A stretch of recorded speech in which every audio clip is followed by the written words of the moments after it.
Hello दोस्तों, तो इस वीडियो में हम लोग बनाएँगे एक C program to find out all the Armstrong numbers between 1 and 500। यानी कि हम 1 से लेके 500 तक के बीच में जितने भी आर्मस्ट्रॉन्ग नंबर हैं, वो हमारे प्रोग्राम के थ्रू फाइंड आउट करेंगे और वो यूज़र को एज़ अ आउटपुट डिस्प्ले करेंगे। तो दोस्तों इसके लिए मैंने विजुअल स्टूडियो कोड का यूज़ किया है प्रोग्राम को रन करने के लिए और बनाने के लिए, और यहाँ पे मैंने एक नई फाइल बना ली है आर्मस्ट्रॉन्ग नंबर्स डॉट सी नाम से। ठीक है दोस्तों, तो यहाँ पे जो है मैंने ऊपर कमेंटेड फॉर्म में हेडिंग दी हुई है प्रोग्राम की, और ये कमेंटेड फॉर्म में है तो ये रन नहीं होगी प्रोग्राम में। अब देखिए दोस्तों, अब हमको पहले ये पता होना चाहिए कि आर्मस्ट्रॉन्ग नंबर होता क्या है और हम कैसे आर्मस्ट्रॉन्ग नंबर का चेक लगा सकते हैं प्रोग्राम में, तभी तो आप प्रोग्राम को बना पाएँगे। तो इसके लिए हम इसका मतलब पहले एल्गोरिथम समझेंगे, देन हम इसको प्रोग्राम बनाएँगे और इसका आउटपुट भी निकाल के देखेंगे। तो दोस्तों चलिए मैं आपको पहले इसका एल्गोरिथम बता देता हूँ। दोस्तों, अब आर्मस्ट्रॉन्ग नंबर क्या होता है, हमको इस बारे में बात करनी होगी। तो देखिए आर्मस्ट्रॉन्ग नंबर जो होता है वो नंबर होता है। आर्मस्ट्रॉन्ग नंबर वो नंबर होता है जिसकी जो डिजिट्स होती है उसका क्यूब करके अगर सम किया जाए तो वापसी वही नंबर मिल जाए। मान लीजिए कोई नंबर है n, ये आर्मस्ट्रॉन्ग नंबर होगा अगर इसकी मान लीजिए कोई डिजिट्स है ABC, A cube plus B cube plus C cube बराबर से n हो जाए इसका सम। इसको मैं एग्जाम्पल के थ्रू समझाता हूँ, जैसे कि 153 एक आर्मस्ट्रॉन्ग नंबर है। जो इसकी डिजिट्स है वो क्या आएगी, 3, 5 और 1, ये तीनों इसकी डिजिट्स हैं। तो इनका क्यूब करके सम करिए, देखिए 1 cube plus 5 cube plus 3 cube तो क्या आएगा, 1 प्लस 125 प्लस 27। अब इनको आप देखिए सम कर लीजिए तो क्या आ रहा है 153। यानी कि ये एक आर्मस्ट्रॉन्ग नंबर है क्योंकि जो इसकी डिजिट्स है इसका क्यूब करके जब हम सम करते हैं तो वापसी वही नंबर मिल जाता है। तो जो इस प्रकार के जो नंबर होते हैं इन्हें आर्मस्ट्रॉन्ग नंबर कहते हैं। तो हमको प्रोग्राम में यही चेक करना है। अब हमको लिमिट दी गई है प्रोग्राम के लिए क्वेश्चन में कि 1 से लेके 500 तक में चेक करना है कि नंबर 1 से लेके नंबर 500 तक में कितने नंबर ऐसे हैं जो आर्मस्ट्रॉन्ग नंबर हैं और वो कौन कौन से हैं ये हमको बताना है। दोस्तों इसके लिए अब हम क्या करेंगे, अब हमको पता है कि हमको इसमें कैसे पता चलेगा। देखिए आर्मस्ट्रॉन्ग नंबर है तो हमको ये इससे पता चल गया कि अगर कोई नंबर की डिजिट्स का क्यूब करके सम करें और वो वही नंबर इक्वल में दे रहा है तो वो आर्मस्ट्रॉन्ग नंबर है। तो यही चेक हमको प्रोग्राम के थ्रू लगाना है सिंपल वे में। तो यानी कि इसके लिए अब हमको क्या करना पड़ेगा, हमारे को तो नंबर तो पता है, हमको 1 से लेकर 500 तक चलाने हैं। तो हमको हर एक नंबर के लिए चेक करना होगा। ये हमें नहीं करना है, ये हमारा प्रोग्राम करेगा। तो हम क्या करेंगे, वाइल लूप जो कि कंडीशनल लूप है उससे हम एक लूप चलाएंगे कि जब तक नंबर 500 से छोटा है या इक्वल है, डिफ़ॉल्ट वैल्यू हम नंबर की 1 देंगे। ठीक है, हम नंबर को वेरिएबल n से ही मानने वाले हैं। n इक्वल टू 1 हम डिफ़ॉल्ट वैल्यू देंगे और जब तक n की value less than equal to 500 रहती है, ठीक है, लेस देन इक्वल टू 500 रहती है, जब तक हम वाइल लूप को चलाएंगे। ठीक है, हम हर बार वाइल लूप में n की एक एक वैल्यू बढ़ाते जाएंगे, +1 करते जाएंगे। इसके लिए हम लिखेंगे n प्लस प्लस। ठीक है, या आप सिंपली लिख सकते हैं n equal to n plus one, बात वही आएगी। n प्लस प्लस लिख दीजिए या n equal to n plus one लिख दीजिए कि हर बार हम एक एक वैल्यू बढ़ाते जाएंगे। तो अब हमको कंडीशन ये लगानी है कि हर बार जब तक ये नंबर 500 से छोटा है हमको ये चेक करना है कि क्या नंबर और उसके डिजिट इंडिविजुअल डिजिट्स का क्यूब करके जब सम आ रहा है वो इक्वल आ रहा है। क्या वो इक्वल है तो वो नंबर को हम आर्मस्ट्रॉन्ग नंबर बोलेंगे। अब आप भी जानते हैं कि हमको इंडिविजुअल डिजिट्स का क्यूब करना है तो उसके लिए हमको पहले इंडिविजुअल डिजिट्स भी तो चाहिए ना। हमको ये फॉर्मूला लगा के देखना है कि n equal to A cube plus B cube plus C cube आ रहा है कि नहीं। तो इसके लिए हमको ए बी सी पता होना चाहिए। n तो हमको पता है, ये नंबर हम हर बार लूप चलाएंगे तो हमारे पास n की वैल्यू तो रहेगी ही रहेगी। तो अब ए बी सी कैसे लाएँ? तो सबसे इंपॉर्टेंट जो क्वेश्चन की ये प्रोग्राम की जान है वो यही है कि हमको ए बी सी निकालना है। तो उसके लिए हमको 2 ऑपरेटर्स हम बेसिकली यूज़ करेंगे, वो है मॉड्यूलस ऑपरेटर और डिवाइड ऑपरेटर। तो दोस्तों आपको ये 2 ऑपरेटर अगर पता है ये कैसे काम करते हैं तो आप ये ईज़िली बना सकते हैं। देखिए मॉड्यूलस ऑपरेटर से हम लास्ट डिजिट को एक्सट्रैक्ट करेंगे नंबर की, और डिवाइड ऑपरेटर से हम वो डिजिट को हटा देंगे वो नंबर में से, ताकि हम नेक्स्ट डिजिट को एक्सट्रैक्ट कर सकें। तो हमको वही करना है, जैसे कि अगर आपके पास कोई नंबर है 364, ठीक है, तो दोस्तों हमको अगर लास्ट डिजिट को एक्सट्रैक्ट करना है ना तो हमको मॉड्यूलस 10 करना होगा। तो इसको मॉड्यूलस 10 करेंगे तो क्या आएगा, देखिए मॉड्यूलस ऑपरेटर क्या करता है, मैं एक बार आपको फिर से बताता हूँ। मॉड्यूलस ऑपरेटर जो है, नंबर जो गिवन नंबर होगा n, उसको जो नंबर आपने दिया है मॉड्यूलस के इस साइड में, यानी कि जैसे कि हम 10 से ही करने वाले हैं हम बेसिकली, तो हम मॉड्यूलस ऑपरेटर से क्या करेंगे, ये 10 से ये गिवन नंबर को डिवाइड करेगा और जो रिमाइंडर आएगा ना डिवाइड करने पे वो ये वैल्यू रिटर्न करेगा जिस वेरिएबल में आप स्टोर कराएंगे। ठीक है, मान लीजिए ये में करा रहे हैं तो ये वैल्यू इस वेरिएबल में सेव हो जाएगी। इस नंबर को दूसरे नंबर से ये 10 से डिवाइड करेगा और रिमाइंडर आएगा वो डिवाइड स्टोर करेगा। जबकि अगर आप ये करते हैं कि 364 डिवाइडेड बाय 10 करते हैं तो ये 364 को 10 से डिवाइड करता और जितनी बार में ये डिवाइड हुआ वो ये ए में स्टोर करता। रिमाइंडर को ये, रिमाइंडर से इसका कोई लेना देना नहीं है, ये रिमाइंडर को स्टोर ही नहीं करता, रिमाइंडर को ये फॉरगिव कर देता, मतलब उसको इग्नोर कर देता। ठीक है, तो दोस्तों हमको इसका ही यूज़ करना है। हम क्या करेंगे, जो जैसे कि मान लीजिए हम 3 डिजिट नंबर को ही लेके चलेंगे, क्योंकि देखिए 1 से लेके 500 तक के नंबर कुछ भी हो सकते हैं। वो सिंगल डिजिट का 1 भी हो सकता है, 1 टू 9 सारे सिंगल डिजिट नंबर हैं। देन 10 से लेके 99 तक जो है ये आपके डबल डिजिट में चलेंगे, और 100 से लेके 500 तक के सारे नंबर ट्रिपल डिजिट में चलेंगे। तो अगर आप कंडीशन ट्रिपल डिजिट की दे देंगे यहाँ पे 3 वेरिएबल के हिसाब से, तो वो उसमें अगर 2 डिजिट का नंबर भी मान लीजिए आता है तो बाकी का जो तीसरा वाला है वो ऑटोमेटिकली जब सॉल्व होएगा तो वो 0 ही हो जाएगा, तो वो उसके लिए भी कंडीशन सेटिस्फाई हो जाएगी। तो हम यहाँ पे मान के चलेंगे कि ट्रिपल डिजिट नंबर है। ट्रिपल डिजिट नंबर के हिसाब से हम उसमें से वैल्यूज एक्सट्रैक्ट करेंगे। तो हम 364 ही ले लेते हैं, जैसे कि हमने लिया तो 364। अब हमको ये चेक लगाने के लिए 364 की एक एक डिजिट 3, 6 और 4 तीन वेरिएबल में स्टोर करानी पड़ेगी। आपको ये फॉर्मूला लगाना है तो आपको ये वैल्यू प्रोग्राम में कहीं पर स्टोर करानी होगी ना। जैसे कि आप जो वैल्यू है 1 से लेकर 500 तक जो उस करंट लूप में जो वैल्यू रहेगी उसको हम वेरिएबल हम एन में स्टोर करेंगे, ठीक है। वैसे ही हमको इसको इक्वेट करके ये लगाने के लिए ए बी सी हम तीन वेरिएबल मान लेंगे। हम टोटल प्रोग्राम में 4 वेरिएबल्स डिफाइन करने वाले हैं। ए बी सी नाम के 3 वेरिएबल में हम इसकी तीनों इंडिविजुअल वैल्यूज़ को एक्सट्रैक्ट करके उसमें स्टोर करेंगे। एक्सट्रैक्ट करने से मतलब है कि अब हमको तो नंबर तो 364 है ना हमारे पास, अब हमको प्रोग्राम में इसकी लास्ट डिजिट निकालनी है, मतलब हमको एक वेरिएबल में स्टोर करानी है ताकि हम उसका क्यूब करके ऐड कर सकें। तो हम 4 कैसे लाएँ इसमें, ये जो लास्ट डिजिट है इसकी कैसे लाएँ। तो सिंपली दोस्तों वही करना है हमको कि ये जो मैंने आपको बताया मॉड्यूलस ऑपरेटर परसेंटेज ऑपरेटर से करना है। तो हम क्या करेंगे, पहला वेरिएबल मान लीजिए ए है, तो इसके अंदर हम लास्ट डिजिट को एक्सट्रैक्ट करेंगे। तो हम क्या करेंगे, गिवन नंबर मान लीजिए 364 अभी हम लेके चल रहे हैं, बाद में हम एन लेके चलेंगे। तो 364 को परसेंटेज ऑपरेटर यानी कि मॉड्यूलस ऑपरेटर 10 करेंगे। तो अब ये क्या करेगा, 10 से डिवाइड करेगा, ठीक है। तो 10 से जैसे डिवाइड करेंगे आप 364 को 10 से डिवाइड करेंगे तो आपको पता है 36 टाइम्स में 360 आ जाएगा और रिमाइंडर 4 बच जाएगा। तो मैंने आपको बताया था ये रिमाइंडर रिटर्न करता है। तो ये जो 4 वैल्यू जो आई ना रिमाइंडर में, वो हमेशा देखिए जब भी आप किसी नंबर को 10 से डिवाइड करते हैं जो लास्ट डिजिट होती है वही एक्सट्रैक्ट हो आ जाती है रिमाइंडर में, ठीक है। तो ये जो 4 वैल्यू आई ये वैल्यू ये रिटर्न करेगा ये सॉल्व होने के बाद, और वो कहाँ चले जाएगी, वो जाएगी ए के अंदर। ए के अंदर यानी कि चले जाएगी 4 वैल्यू। तो आपके पास लास्ट डिजिट इस टाइप से आ गई। अब हमको क्या करना है, अभी भी हमारा नंबर तो 364 ही हमारे पास ए में, भले ही उसकी 4 वैल्यू आ गई लेकिन जो एन नंबर है वो 364 ही है। अब हम क्या चाह रहे हैं, अब हमको ये सेकंड डिजिट चाहिए, बीच वाली सेकंड लास्ट डिजिट 6 चाहिए अब हमको। अब हम 6 को बी में स्टोर कराना चाह रहे हैं, तो अब हम क्या करें। तो मैंने आपको बताया था जो डिवाइड ऑपरेटर होता है ये आपको रिमाइंडर रिटर्न नहीं करता, ये जिससे आपने डिवाइड करके ये लेके आए वो रिटर्न करता है, या इसका नियरेस्ट नंबर जो आप लेके आए वो ये आपको रिटर्न करता है। और इसी वजह से दोस्तों क्या होगा कि ये यहाँ पे आप ऐसा सिंपली आप समझ, आपको ये समझ नहीं भी आ रहा है तो आप सिंपली ये समझ लीजिए कि जब भी आप मॉड्यूलस 10 करेंगे किसी भी नंबर का तो आपको लास्ट डिजिट एक्सट्रैक्ट हो जाएगी, और उसकी जगह अगर आप नॉर्मल डिवाइड 10 करेंगे, नॉर्मल डिवाइड 10 करेंगे तो लास्ट डिजिट को हटा ही देगा, ठीक है। ये 4 प्रो इसमें से हट ही जाएगा, ठीक है। क्योंकि देखिए मैंने आपको बताया ये रिमाइंडर को कंसीडर नहीं करता। 364 है, इसको आप नॉर्मल डिवाइड 10 से करेंगे, डिवाइड तो हम वैसे ही करेंगे तो 36 टाइम से 360 आएगा और बचेगा रिमाइंडर 4। तो मैंने क्या बताया कि नॉर्मल डिवाइड ऑपरेटर आपको जिससे डिवाइड करने पे ये मिला या इसकी नियरेस्ट वैल्यू मिली वो रिटर्न करता है, यानी कि ये 36 वैल्यू बी के अंदर डाल देगा, ठीक है। बी के अंदर अभी हमारे पास 36 आ गया, यानी कि इसका लास्ट डिजिट अब हमारे पास 2 डिजिट नंबर हो गया है, लास्ट डिजिट हमने इसमें से हटा दिया तो वो हमने बी में स्टोर कराया। तो आपको पता है कि आप बी में दोबारा वैल्यू चेंज भी करा सकते हैं। तो अब हम क्या करेंगे, बी मॉड्यूलस 10।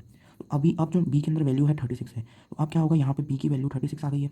तो 36 मॉड्यूलस 10, तो जैसे कि मैंने आपको बताया कि मॉड्यूलस 10 करने पे लास्ट डिजिट एक्सट्रैक्ट हो जाती है। तो 36 जो होगा, तो 36 मॉड्यूलस 10 जब आप करेंगे तो आपको 6 वैल्यू एक्सट्रैक्ट कर देगा ये। देखिए 36 को आप डिवाइड कर लीजिए 10 से, ठीक है। तो 10 3 ज़ा 30 माइनस करेंगे तो ये 6 रिमाइंडर आपका बच रहा है। तो ये 6 वैल्यू रिटर्न करेगा मॉड्यूलस ऑपरेटर, और वो कहाँ जाके स्टोर हो जाएगी, बी में।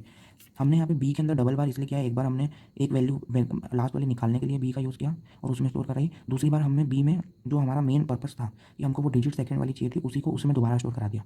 क्योंकि क्या होता है यहाँ पे रिप्लेसमेंट हो गया, एक बार आपका काम हो गया, यहाँ पे आपके पास 36 वैल्यू आ गई, आपने लास्ट डिजिट निकाल दिया, तो आप इसी वैल्यू पे यहीं कहीं ऑपरेशन लगा के दूसरी वैल्यू बी के अंदर स्टोर करा सकते हैं। अब क्योंकि यहाँ पे देखिए क्या हो रहा है, B equal to B percent 10, यानी कि जो बी की पुरानी वैल्यू थी इनिशियल वैल्यू 36 उसको 10 से डिवाइड किया जाएगा और जो रिमाइंडर बचेगा वो बी की नई वैल्यू बन जाएगी।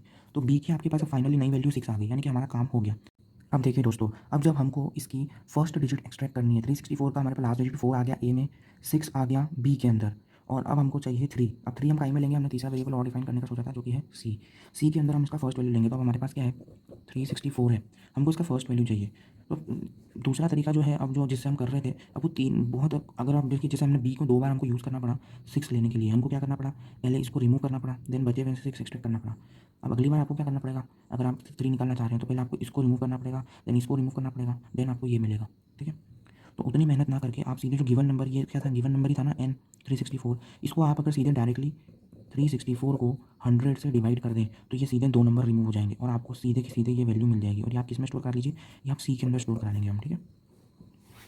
ठीक है, तो ये हम सी के अंदर स्टोर करा लेंगे। देखिए अगर आप 10 से करेंगे ना तो एक डिजिट रिमूव होती है, 100 से करेंगे तो 2 डिजिट रिमूव हो जाती है, समझ रहे हैं आप। क्योंकि देखिए 364 को जब आप 100 से डिवाइड करेंगे तो ये 3 टाइम्स में हो जाएगा 300 और रिमाइंडर बचेगा 64। तो ये ऑपरेटर क्या करता है, ये रिमाइंडर को कंसीडर नहीं करता, जिससे आपने डिवाइड किया 3 से, ये वो वैल्यू रिटर्न करता है। तो हम इसको सी वेरिएबल में स्टोर करा लेंगे 3 वैल्यू को, तो हमको सीधे फर्स्ट डिजिट मिल जाएगा। थोड़ा आपको अगर समझने में दिक्कत हो रहा हो तो अभी हम जब प्रोग्राम बनाएंगे तो आपको और क्लियर हो जाएगा, तो उसका कोई टेंशन मत लीजिए। तो लास्ट डिजिट हमने डायरेक्टली, हमको सिंपली करना क्या है, नंबर को आप जब 10 से डिवाइड करेंगे तो लास्ट डिजिट मिल जाता है। नंबर को जब आप नॉर्मल डिवाइड करेंगे, मतलब मॉड्यूलस ऑपरेटर की जगह नॉर्मल ऑपरेटर से करेंगे, तो लास्ट डिजिट को, मतलब आखिरी वाले डिजिट को वो हटा देता है 10 से करेंगे तो, और 100 से कर देंगे तो वो आखिरी की 2 डिजिट को हटा देगा। सिमिलरली 1000 से आखिरी की तीनों डिजिट हट जाएगी। ठीक है, और वही हमने कराया, बस हमको ये 3 चीज़ पता है अगर, तो हम कर सकते हैं सिंपली प्रोग्राम। ठीक है, तो दोस्तों अब मैं जो है आपको प्रोग्राम बना के दिखाता हूँ और प्रोग्राम में लेके चलता हूँ। और उसके पहले मैं आपको एक चीज़ और बताना भूल गया था, वो बता देता हूँ कि हम यहाँ पे पावर फंक्शन का यूज़ करेंगे, क्योंकि हमको जो है यहाँ पे A cube plus B cube plus C cube है। अब आप या तो उसमें ऐसा लिखें ए, देन फिर आप लिखेंगे बी, देन आप लिखेंगे सी अब ये इतना लंबा स्टेटमेंट लिखने की बजाय आप सीधे पी ओ डब्ल्यू फंक्शन जो होता है पावर करने का काम करता है, तो आप लिखेंगे ए जिसकी आपको पावर करनी है और कितनी करनी है 3, तो P O W A comma 3 क्या कर देगा, ए का क्यूब कर देगा, और इसमें आप प्लस लगाएंगे, फिर लिखेंगे P O W B comma 3। ये क्लासी तरीका है इसको। हम जैसे कि अगर ए की पावर 3 है तो क्या, अगर आप मान लीजिए ए की पावर 5 करना होता हमको, तो क्या 5 बार एक एक को मल्टीप्लाई करने पड़ते हैं वहाँ पे, तो नहीं, तो ये पावर फंक्शन बेस की पावर कर देता है, आप जिसकी पावर जितनी कराना चाहे कर सकते हैं। पर सिंस ये P O W function power function जो है, ये किसका एक स्टैंडर्ड फंक्शन है, मतलब ये किस लाइब्रेरी, किस स्टैंडर्ड लाइब्रेरी का एक फंक्शन है, वो है मैथ डॉट एच लाइब्रेरी का, मैथ डॉट एच। ठीक है, मैथ डॉट एच लाइब्रेरी का है, तो हमको ये लाइब्रेरी को प्रोग्राम में कनेक्ट करना होगा। और दूसरी बात, हमको यहाँ पे कुछ भी चीज़ यूज़र को डिस्प्ले करानी है स्क्रीन पे, या कुछ भी चीज़ वेरिएबल में वैल्यू स्टोर करानी है, तो हम क्या करते हैं, प्रिंटफ फंक्शन और स्कैनफ फंक्शन का यूज़ करते हैं। अब सिंस हमको यहाँ पे यूज़र से तो इनपुट नहीं लेने की ज़रूरत है, क्योंकि हमको पता है कि हमको 1 से लेकर 500 के बीच में डायरेक्टली चेक लगाना है, हमको कोई इनपुट लेने की ज़रूरत नहीं है। तो पर हमको आउटपुट तो देने की ज़रूरत है, इसके लिए हमको प्रिंटफ फंक्शन का यूज़ करना होगा। तो प्रिंटफ फंक्शन किसका इनबिल्ट फंक्शन होता है, वो होता है S T D O dot H library का इनबिल्ट फंक्शन। ठीक है, S T D O dot H का, तो हमको S T D O dot H को भी प्रोग्राम में कनेक्ट करना होगा। तो दोस्तों मैंने आपको प्रोग्राम बनाने के लिए जो जो ज़रूरी चीज़ें हैं वो सब बता दी है।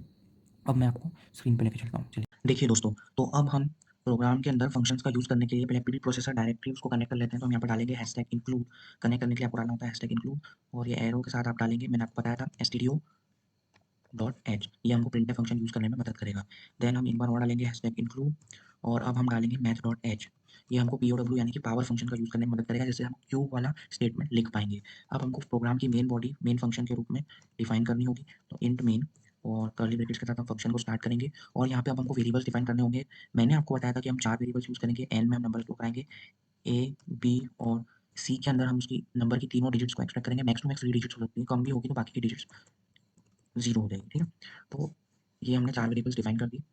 अब जो है हम यहाँ पे n की डिफ़ॉल्ट वैल्यू 1 दे देंगे, क्योंकि हमको 1 से 500 चलाना है। तो 500 तो हम व्हाइल लूप में कंडीशन देंगे और डिफ़ॉल्ट वैल्यू हमने n की 1 दे दी है। और यहाँ पे हम लिख देंगे, प्रिंटफ फंक्शन की मदद से स्क्रीन पर डिस्प्ले कराएँगे, the Armstrong numbers between 1 and 500 are, और यहाँ पे न्यू लाइन कैरेक्टर मैंने लगा दिया है, तो कि इसके बाद जो हमारा जो आउटपुट आएगा ना, वो डायरेक्टली इसके सामने से डिस्प्ले ना हो, उसकी नेक्स्ट लाइन में डिस्प्ले हो। ये आर, ये जो येलो कलर में दिख रहा है ना डबल कोट्स में, सिर्फ ये स्क्रीन पर डिस्प्ले होगा। ठीक है, बाहर सेंटर टर्मिनेटर सेमीकोलन लगा देना है याद से। और इसके बाद अब हम जो है यहाँ पे व्हाइल लूप में कंडीशन देंगे कि व्हाइल, और यहाँ पे हम देंगे कि n is less than equal to 500, जब तक n की वैल्यू 500 से छोटी है या इक्वल है, जब तक ये व्हाइल लूप एग्जीक्यूट होगा। ठीक है, तो यहाँ पे अब हमको इंडिविजुअल डिजिट्स जो है इस नंबर की, जो भी होगा n की वैल्यू, उसकी इंडिविजुअल डिजिट्स को तीनों वेरिएबल्स में एक्सट्रैक्ट करना है एबीसी में। तो उसके लिए मैंने आपको बता दिया, हमको मॉड्यूलस ऑपरेटर और डिवाइड ऑपरेटर का यूज़ करना है। वो कैसे करेंगे वो मैंने आपको बता दिया, आप एक बार देख लीजिए। a equal to n modulus 10, ये लास्ट डिजिट को एक्सट्रैक्ट करके a में डाल देगा। b equal to n divided by 10, ये क्या करेगा, जो आपका नंबर था उसमें से लास्ट डिजिट को हटा के b में स्टोर करेगा, यानी कि आप एक 2 डिजिट, वो 3 डिजिट नंबर से 2 डिजिट नंबर बन जाएगा। सेकंड लास्ट डिजिट अब इसकी लास्ट डिजिट होगी b नंबर की। अब हम क्या करेंगे, b equal to b modulus 10, जैसे कि हमने ए में किया था, ये मॉड्यूलस ऑपरेटर क्या करेगा, लास्ट डिजिट को रिमाइंडर के रूप में इस वेरिएबल में स्टोर करा देगा था। तो यहाँ पे भी हम b एक 2 डिजिट नंबर बचा है, यानी कि जो उसकी सेकंड लास्ट डिजिट थी वो b की लास्ट डिजिट बन चुकी थी। n की जो सेकंड लास्ट डिजिट थी वो b की लास्ट डिजिट थी, और हमने b मॉड्यूलस 10 लिख दिया, यानी कि जो उसकी लास्ट डिजिट थी, जो लास्ट डिजिट थी बी की, अब वो नई वैल्यू उसके लास्ट डिजिट जो है वो एक्सट्रैक्ट होकर बी में स्टोर हो जाएगी। ठीक है, सी इक्वल टू अब हम डालेंगे एन डिवाइडेड बाय 100। हमने सीधे ही, क्योंकि देखिए आपको पता है कि ये जो डिवाइड ऑपरेटर है ये सीधे लास्ट डिजिट को हटा देता है। अगर 10 से करो तो, अगर 100 से करो तो लास्ट की 2 डिजिट हटा देता है, 1000 से करो तो 3 डिजिट हटा देता है। हमने सीधे नंबर के लास्ट की 2 डिजिट हटा दी, तो हमको फर्स्ट नंबर मिल गया सी में। ठीक है, तो ए बी सी में हमारे पास तीनों वैल्यूज आ गई। अब हमको चेक लगाना है। अब हम चेक लगाने के लिए इफ ऑपरेटर यूज करेंगे। तो इफ में हम यहाँ पे कंडीशन क्या देंगे कि इफ एन इक्वल टू, और हम यहाँ पे पावर फंक्शन का यूज करेंगे, जिसके लिए हमने मेथड को इंक्लूड किया था, ए कॉमा 3, तो ये ए क्यूब कर देगा, plus P O W B comma 3, ये बी क्यूब करेगा, और then added by P O W C comma 3, तो ये सी क्यूब कर देगा। बाहर आपको सेमीकोलन लगा देना है। तो ये नहीं, सेमीकोलन यहाँ आप नहीं लगाएँगे। यहाँ पे देखिए मेरे से भी गड़बड़ हो गई थी एक बार। तो ये यहाँ पे बहुत कॉमन मिस्टेक हो जाती है कई बार कि आपको इफ हो, व्हाइल हो, इनके हेडर में सेमीकोलन नहीं लगाना होता। सेमीकोलन आप इनके ब्लॉक में इंडिविजुअल स्टेटमेंट में लगाएँगे क्योंकि वो एक सेंटेंस टर्मिनेटर का काम करता है और वो लाइन को वहीं टर्मिनेट कर देगा। वो इफ को यहीं टर्मिनेट कर देगा, अनएक्सपेक्टेड आउटपुट आएगा। इसलिए आपको हेडर में सेमीकोलन नहीं लगाना। अब ये जो कर्ली ब्रैकेट्स में ब्लॉक है, यहाँ पे आप इंडिविजुअल स्टेटमेंट में सेमीकोलन ज़रूर लगाएँगे। तो ये कंडीशन अगर सैटिस्फाई होती है n equal to a cube plus b cube plus c cube, then आपका नंबर एक आर्मस्ट्रांग नंबर है, तो हम प्रिंटफ स्क्रीन पे डिस्प्ले कराएँगे वो नंबर कौन-सा है। तो वो डबल कोट्स में हम लिखेंगे %d/n जो कि न्यू लाइन कैरेक्टर है और कॉमा लगा के कोट्स के बाहर आपको लिख देना है n, ठीक है? और यहाँ पे तो ये तो बताता है कि इंटीजर टाइप है, यहाँ पे फॉर्मेट स्पेसिफाई करना होता है और ये न्यू लाइन कैरेक्टर है, यानी कि हर एक जितने की हर बार एक लूप एग्जीक्यूट होगा, तो हर बार जो नया नंबर आएगा जो आर्मस्ट्रांग होगा, वो उसकी नेक्स्ट लाइन में प्रिंट होगा। एक ही लाइन में सारे आ जाएँगे तो वो आपको मैश ही हो जाएगा वो क्लियर समझ नहीं आएगा। तो अब देखिए ये तो सब हो गया, लेकिन हर बार आपको n की वैल्यू एक-एक बढ़वानी भी तो है। उसके लिए मैंने आपको बताया था हम n++ का यूज़ करेंगे। तो हम इफ ब्लॉक के बाहर डालेंगे, इफ ब्लॉक के बाहर आपको यहाँ पे डालना है n++ और सेमीकोलन, ठीक है? n इक्वल टू n+1 करता जाएगा हर बार, ठीक है? और ये व्हाइल ब्लॉक के बाहर आ जाना है आपको और व्हाइल ब्लॉक के बाहर आके आपको लिखना है रिटर्न 0 और सेमीकोलन लगा देना है, ठीक है? तो यहाँ पे आपका ये प्रोग्राम इस टाइप से कंप्लीट होता है। तो इसमें अब मैं आपको इसको रन करके बताने वाला हूँ कि ये किस टाइप से रन होगा, ठीक है? एक बार आप इसको कंप्लीट व्यू देख सकते हैं, ठीक है? तो देखिए अब हम इसको रन करके देखेंगे। तो देखिए दोस्तों, अब यहाँ पे दिखा रहा था Armstrong numbers between 1 and 500 are 1, 153, 370, 371 and 407। तो दोस्तों इतने ही नंबर होते हैं 1 से लेके 500 के बीच में जो कि आर्मस्ट्रांग होते हैं। आप इनमें से किसी भी नंबर को देख लीजिए, अगर आप इसकी इंडिविजुअल डिजिट्स का क्यूब करेंगे और उसको ऐड करेंगे तो आपको सम करने पे यही नंबर वापसी मिल जाएँगे, क्योंकि ये सारे के सारे आर्मस्ट्रांग नंबर हैं। तो मुझे पूरी उम्मीद है दोस्तों कि मैं आपको एकदम सिंपल वे में समझा पाया होऊँगा, जिसको प्रोग्रामिंग बहुत नहीं भी आता है उसके लिए भी मैं आपको बता रहा हूँ कि आप अगर एल्गोरिथम पे फ़ोकस करेंगे और आपको बेसिक पता है प्रोग्रामिंग का, तो आप ईज़िली बना सकते हैं प्रोग्राम। मेन आपको एल्गोरिथम ही पता होना चाहिए कि प्रोग्राम में एक्चुअली आपको चेक कैसे लगाना है और क्या लगाना है। ठीक है दोस्तों, तो पसंद आया हो तो प्लीज़ लाइक करना और सब्सक्राइब कर लेना। मिलते हैं अगले वीडियो में। Thank you.